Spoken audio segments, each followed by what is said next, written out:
livro de Juízes capítulo 9, mas nós vamos ler o capítulo 8, a partir do verso 31, e vamos entrar um pouco pelo capítulo 9. Amém?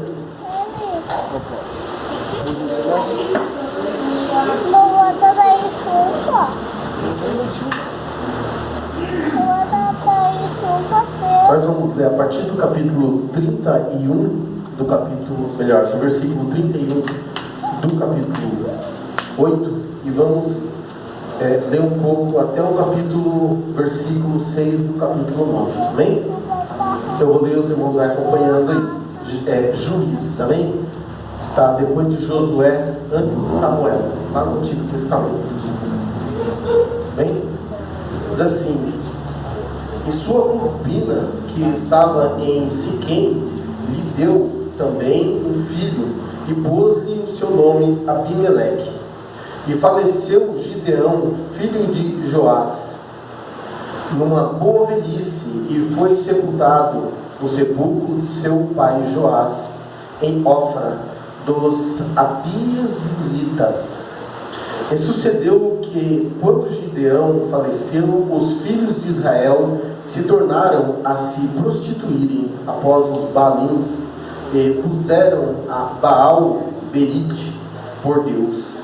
E os filhos de Israel se não lembraram do Senhor, do seu Deus, que os livrara da mão de todos os seus inimigos em redor, nem usaram de beneficência com a casa de Jerubaal, a saber de Gideão, conforme todo o bem que ele usara com Israel. Versículo 1 do capítulo 9.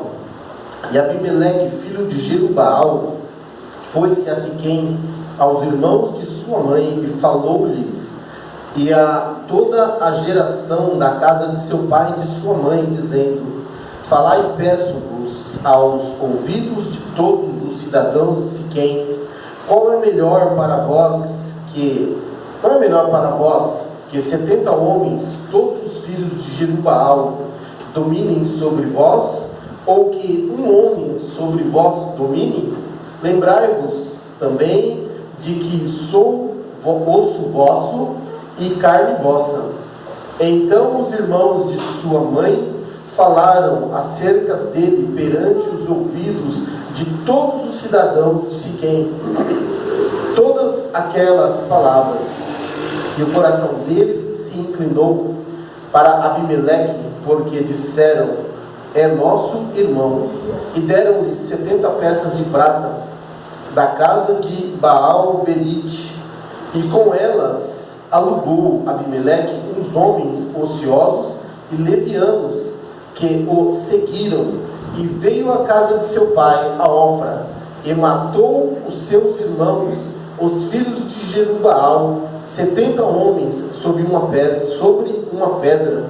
Porém Jotão, filho menor de Jerubaal, ficou, porque se tinha escondido. Então se ajuntaram todos os cidadãos de Siquém e toda Bet-Miló, e foram e levantaram a Abimeleque como rei junto ao carvalho alto que está perto de Siquém. Amém? Vamos orar? Senhor Deus e Pai, em nome de Jesus, nos colocamos mais uma vez na Tua presença e queremos Te agradecer, Senhor, por tudo que o Senhor já tem feito, ó Pai, até este momento, ó Pai, neste culto. Agradecemos pelos louvores, ó Pai, agradecemos pelos testemunhos. Muito obrigado, ó Pai, por tudo, ó Pai. Te pedimos também, ó Pai, em nome de Jesus, continue falando conosco.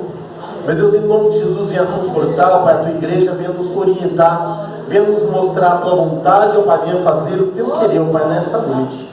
Fale conosco, ó Pai, manifesta a Tua vontade, esclareça aquilo que nós não entendemos, ó Pai. Tudo para a glória e para a honra do Teu nome santo. Nós Te pedimos e nós Te agradecemos em nome de Jesus. Amém e amém. Amém? Bem rápido, porque hoje é ceia e nós temos que deixar um tempo bom ali para nós participarmos da ceia. Eu não sei se os irmãos entenderam rápido aqui o texto, e ele é um texto bastante extenso. Ele vai aqui praticamente 2 folhas, fala sobre Jerubbaal, que na verdade nós conhecemos como Gideão. Quem se lembra da história de Gideão e os 300? Gideão foi o homem que Deus levantou para libertar o seu povo da mão dos medianitas. Era um povo que se ajuntava de tempo em tempo e perseguia o povo de Deus quando eles estavam já na terra prometida, mas Josué já tinha morrido e ainda eles não tinham rei. Então a Bíblia chama isso do período dos juízes. Alguns dizem que foram um período de 300 anos, outros dizem 400 anos, mas foi um período grande. E a Bíblia diz que nesse tempo o povo de Deus, por não ter uma liderança forte, que era Moisés, e depois de Moisés, Josué, o povo caiu no pecado.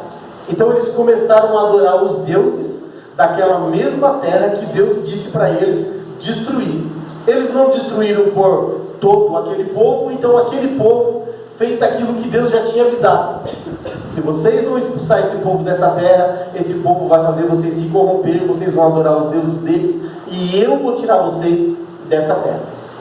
E eles fizeram exatamente isso. E a Bíblia diz que de tempo em tempo Deus levantava alguém, porque o povo reconhecia que tinha pecado, se humilhava, orava. Deus levantava um líder, alguém que era chamado por Deus, ungido por Deus para fazer algo que somente Deus poderia fazer. E nesse tempo Deus levantou quem? Gideão. A Bíblia diz que ele estava no lagar, um lugar onde era para estar trabalhando com uva, ele estava malhando trigo, porque ele não podia fazer isso no lugar onde se deveria. Por quê? Porque ele precisava se esconder. E a Bíblia diz que aparece para ele ali um anjo, vem e traz para ele um recado de Deus e diz que ele vai libertar o povo. Eu vou correr para a gente dar tempo de pelo menos falar um pouco sobre o assunto.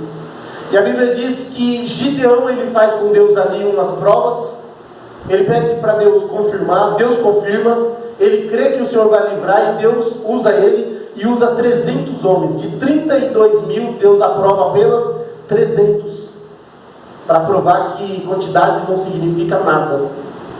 Deus, ele quer corajosos, não barulhentos. Então Gideão, ele liberta o povo com 300 homens.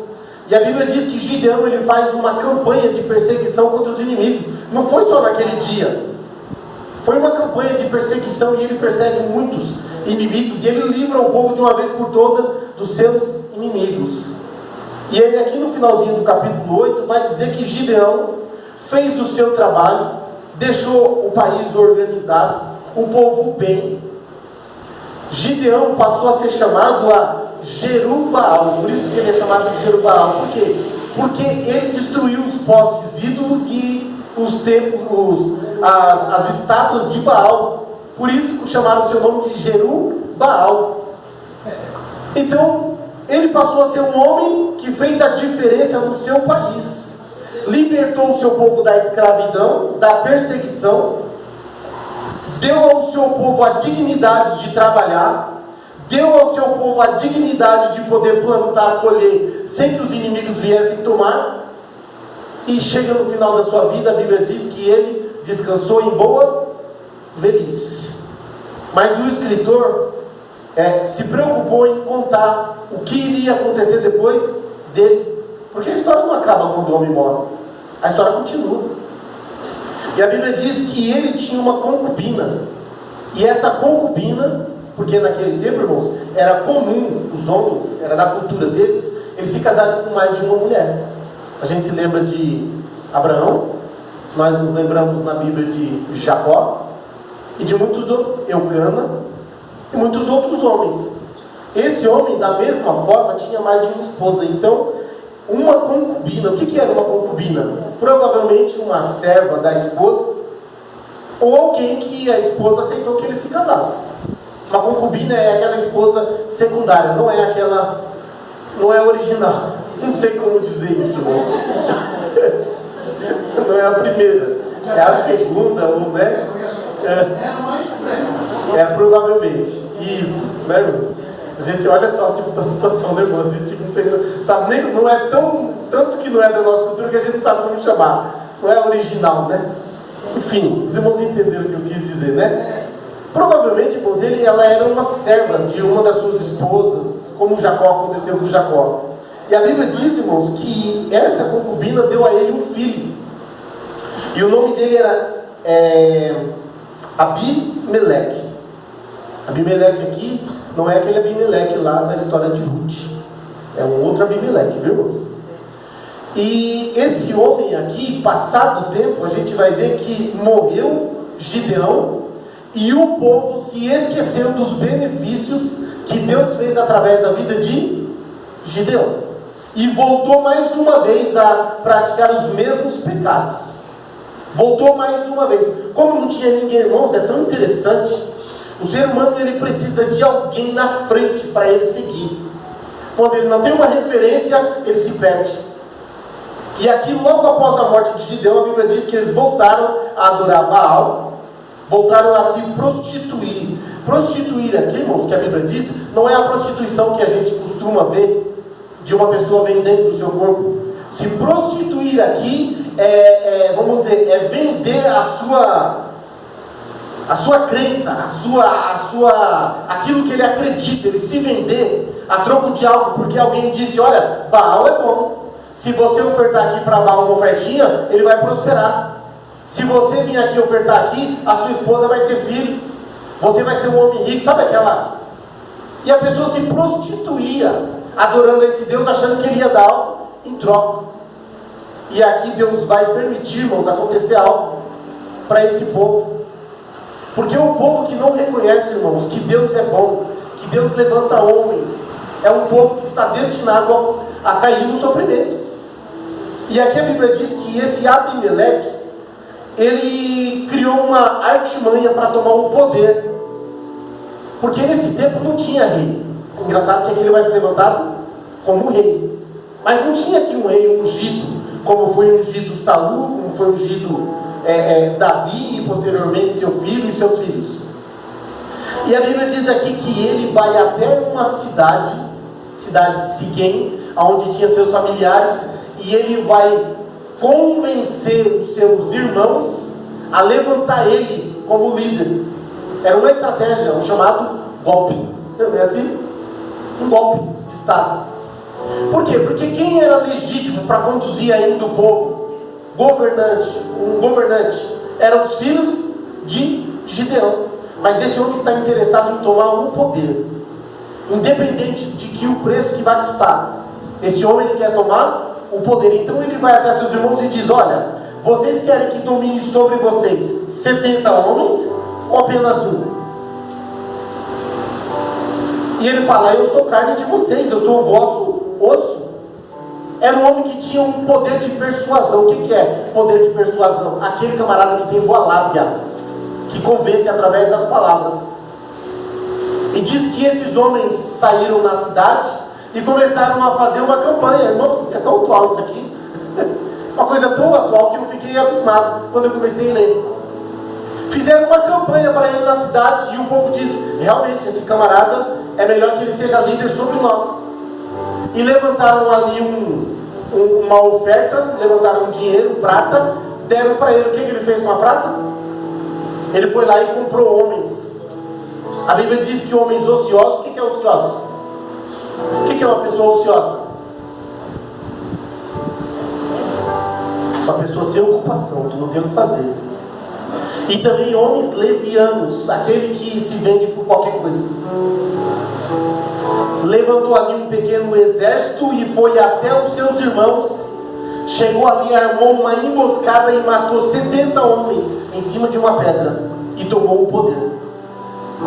Mas desses 70 homens, um escapou, porque se escondeu. E quando estavam levantando ele como rei, esse irmão dele, de sangue, não de pai e mãe, mas irmão de sangue por parte de pai, apareceu no cume do monte e lançou uma profecia. Eu não vai dar para ler, irmãos, mas depois os irmãos, se quiserem conhecer a história, leiam em casa o capítulo 9 todo. E ele disse assim, olha, Deus vai lançar esse rei contra vocês e vocês contra esse rei, vocês vão se matar. Eu estou usando as minhas palavras para falar o que ele disse. E esse moço fugiu e esse homem tomou o poder. E esse homem fez atrocidades, irmãos, terríveis no meio desse povo. Não dá para a gente ler aqui, seria difícil, porque eu não quero passar ali o tempo de nós participarmos da ceia. Mas esse homem cometeu atrocidades, irmãos. Matou pessoas inocentes, tudo pelo seu bel prazer. Qualquer pessoa que se levantava contra esse homem, Abimeleque, ele ia lá e perseguia e matava. Mas o povo se levantou contra ele também e virou uma guerra. Uma guerra do povo contra o governo, do governo contra o povo, do povo contra o exército do rei. Uma matança. O que essa palavra quer dizer, irmãos? Ela é mais atual do que nunca, eu acredito. Por isso que eu fiquei aqui e falei, meu Deus, eu não queria falar dessa palavra, que parece até que a gente está escolhendo as palavras para falar das coisas que estão acontecendo. Mas Deus é testemunha de que eu falei, Senhor, se o Senhor quer que eu fale alguma coisa hoje, me dá uma palavra. E eu abri a Bíblia e saiu essa palavra aqui. Mas então o que nós devemos fazer? Irmãos, por que o povo caiu nesse mal? Porque a Bíblia diz que depois que Gideão, um homem de Deus, veio a falecer na sua velhice, o povo se esqueceu da beneficência que Deus tinha feito através daquele homem. E voltou mais uma vez às velhas práticas. Nós estamos vivendo uma guerra, irmãos. Quem sabe Deus nos livre de todo o mal que Satanás tem intentado. Mas quantas das vezes Deus nos livrou e depois nós nos esquecemos daquele bem que Deus nos fez, e mais uma vez Deus vai lá e permite a perseguição. Quantas vezes a perseguição se repete porque nós nos esquecemos da última que passamos? Deus permite, irmãos. A Bíblia prova que Deus permite. Nós estamos com o inimigo batendo na nossa porta dizendo, eu vou entrar e eu vou tomar. É o que está acontecendo. O inimigo está dizendo, eu estou no poder e eu vou tomar. Ou não é o que está acontecendo? Mas a Bíblia também diz, se o meu povo, que se chama pelo meu nome, se humilhar e orar, e se arrepender dos seus maus caminhos, eu ouvirei. A Bíblia diz que Gideão livrou o povo de uma escravidão. Eles não eram escravos, eles eram livres, mas não eram livres. Sabe você ser livre dentro da sua casa, mas você não pode abrir a porta, porque senão alguém entra, toma o que é teu. Eles eram livres mais ou menos desse jeito. Mas a Bíblia diz que eles se arrependeram e começaram a orar, e Deus levanta Gideão. Deus, ele pode levantar, irmãos. Depende da nossa oração, de nós nos arrepender e falar, Senhor, tudo isso que está acontecendo é por causa de nós mesmos. Porque muitas das vezes nós não oramos quando deveríamos orar. Nós esperamos a dificuldade bater na porta. Aí nós corremos para orar. Só que da mesma forma, irmãos, que Deus ele permite o mal se levantar, Deus ele é justo para julgar aquele que causou o mal. Porque a profecia de Jotão, ela se cumpriu para acabar, para falar sobre o fim desse homem, Abimeleque. Nenhuma das suas perseguições contra o seu próprio povo, ele sitiou um lugar, matou muita gente, e depois sitiou uma torre onde muita gente subiu para escapar da morte, porque ele iria matar. E a Bíblia diz que lá de cima uma mulher lançou algo, não sei o que é aqui. A Bíblia fala, não tenho conhecimento do que é, alguma coisa, um pedaço de pau, alguma coisa que tinha lá em cima. A mulher pegou simplesmente e jogou. E a Bíblia diz que foi rachado o crânio de Abimeleque. Mas ele não morreu instantaneamente. E vendo que ia morrer, ele pediu para um moço que estava perto dele, disse, me mata, para que não digam que uma mulher matou Abimeleque.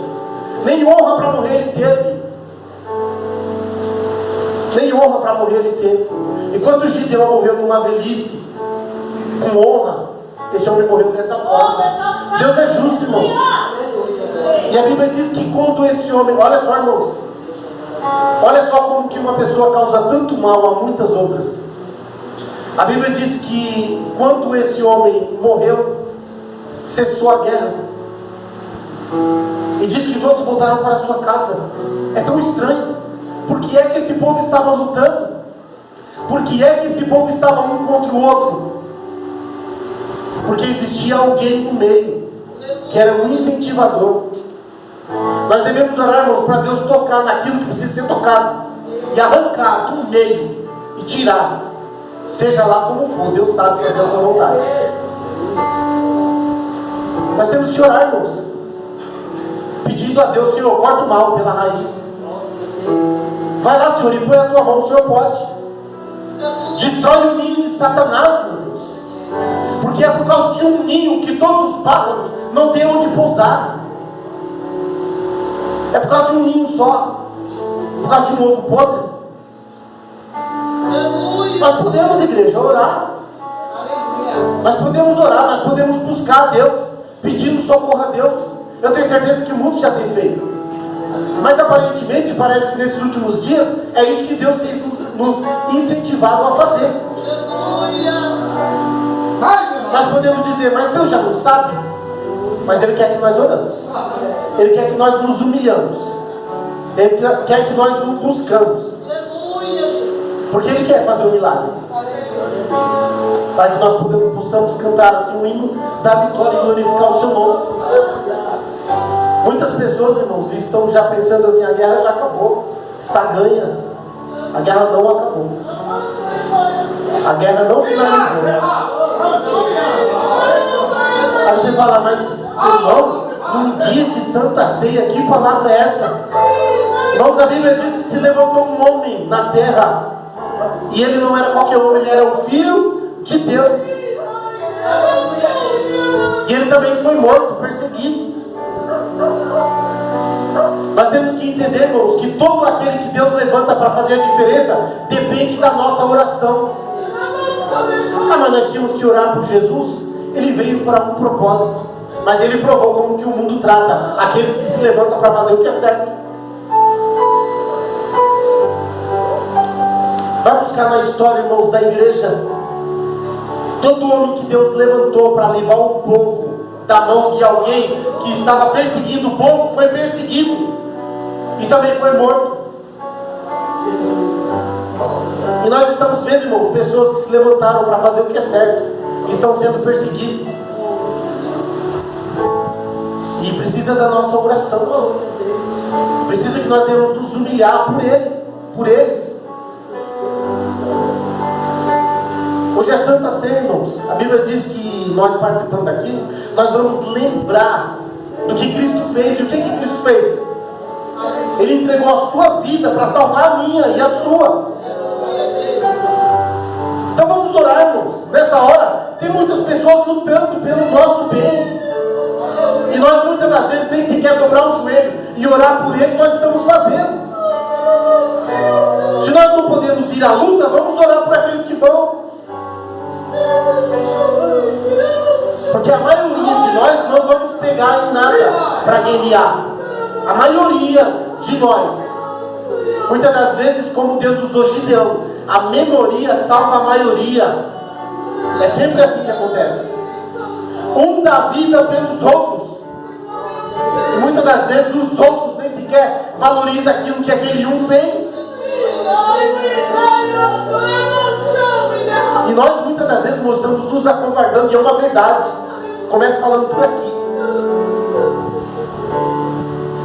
O inimigo se levantou, irmãos, e ele é bom de lábia, e ele conquistou uma boa parte, e está aí para tomar e para destruir isso aqui que nós estamos fazendo, ó. Porque é o desejo de Satanás. Mas a Bíblia diz que se nós orar, se nós nos humilhar, se nós nos arrepender dos nossos maus caminhos e buscar a face do Senhor, Ele ouvirá desde o céu e vai sarar a nossa terra e vai livrar o seu povo da mão do inimigo. Essa é a palavra de hoje. É oração, é humilhação. É essa a palavra. Amém? Deus abençoe a igreja, em nome de Jesus. Aleluia, Deus. Aleluia. Palmas, Deus, palmas, Deus. Jesus está aqui. Louvado a Deus, sua palavra é fiel. Né? Deus tem cuidado de nós, irmãos, de uma forma linda e especial. Tem falado fortemente aos nossos corações através da sua palavra. Amém? Nos crer na vitória. Quero convidar os irmãos a ficarem de pé.